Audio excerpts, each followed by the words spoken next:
Sebastian, esimeses stardis sa said stardivõidu ja ma vaatasin, et kohe hüppel vaatasid selja taha ka, kas ei suutnud enda stardivõitu uskuda või mille pärast? Ma ei teagi, lihtsalt vaatasin. No räägi, kuidas sul esimene sõit läks? Okei, läks, võitsin ja midagi. Sain aru, et said kohe ees minema ja said väga rahulikult oma tempos sõitu sõita? Jah, sain ees minema, ei pidanud kellegist mööda trügima, sain rahulikult sõita. Aga teine start nii hästi õnnestunud, mille tõttu? Ma olin stardist kolmas, ilmselt selle tõttu, et mul ei tulnud nii hästi välja kui esimene start. Aga ometi sul õnnestus ikkagi teises sõidus tulla finišijoonelt siis esimesena.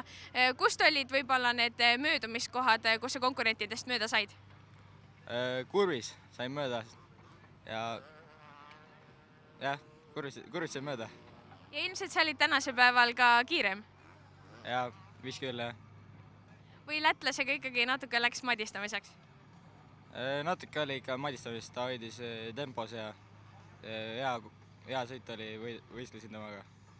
No kuidas sulle Karksi-Nuia rada meeldis? Väga ei meeldinud, natuke liiga kiire oli ja liiga kõva ka.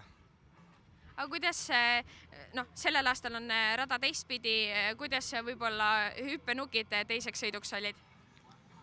Mõned hüppenukid olid täiesti okeid, aga mõned läksid juba natuke rohkem tuksi. Igal juhul aitäh ja palju õnne etapivõidu puhul! Aitäh!